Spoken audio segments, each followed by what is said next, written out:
Assalamualaikum warahmatullahi wabarakatuh. Yang terhormat hadirin sekalian yang saya hormati, izinkan saya menyampaikan sebuah pandangan yang mungkin sering terabaikan di tengah masyarakat kita ketika mendengar kata lembaga pemasyarakatan.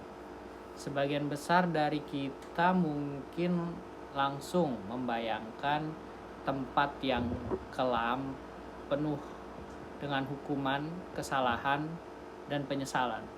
Namun sesungguhnya di balik dinding tinggi dan jeruji besi itu tersimpan kisah perjuangan, pembelajaran, dan harapan yang luar biasa.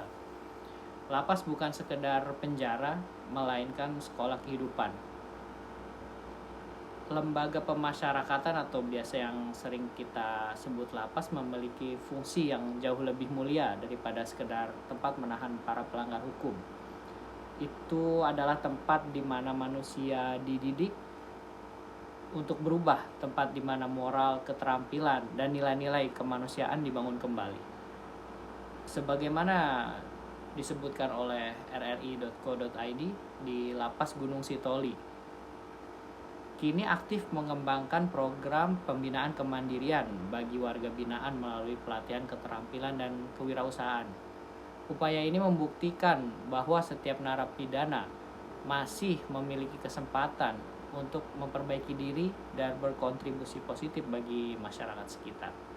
Tidak hanya itu, di Lapas Cibinong juga telah difasilitasi pendidikan kesetaraan bagi warga binaan melalui program PKBM.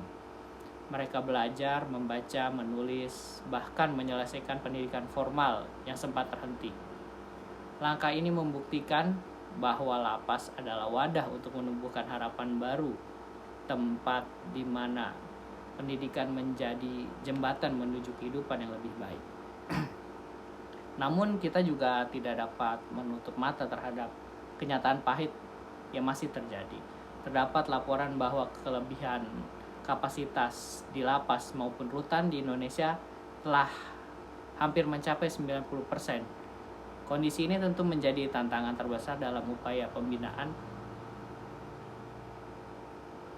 Sebagai contoh, di Lapas Cipinang telah berhasil menampilkan program pembinaan produktif hingga mendapat pujian dari delegasi Jepang.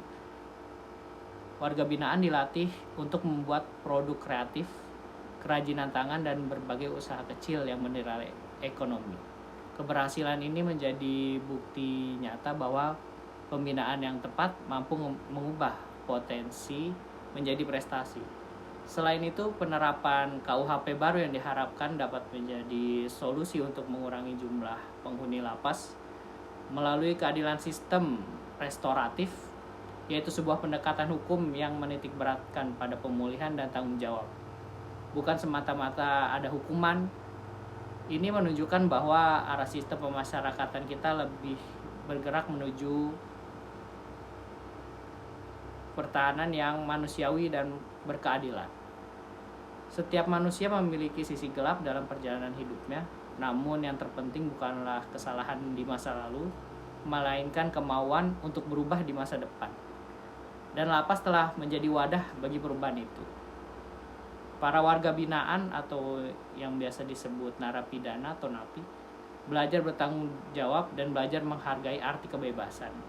Mereka tidak hanya menyesali masa lalu, tetapi juga menyiapkan diri untuk menjadi pribadi yang lebih baik saat nanti kembali ke tengah masyarakat. Oleh karena itu, tugas kita sebagai masyarakat adalah menghapus stigma negatif terhadap mantan warga binaan atau mantan napi. Mari kita buka pintu penerimaan, karena sejatinya mereka telah melewati proses panjang untuk memperbaiki diri. Menolak mereka sama artinya dengan menutup kesempatan bagi seseorang untuk benar-benar berubah. Lapas adalah cerminan bahwa keadilan sejati tidak berhenti pada hukuman, tetapi berlanjut pada pembinaan. Di balik jeruji besi bukan hanya penyesalan yang tumbuh, melainkan harapan, ilmu, dan semangat baru untuk hidup yang lebih baik. Hadirin semua, mari kita jadikan lapas sebagai sekolah kehidupan, tempat di mana kesalahan menjadi guru dan perubahan menjadi tujuan.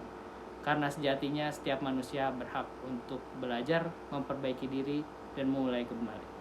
Terima kasih, cukup sekian. Wassalamualaikum warahmatullahi wabarakatuh.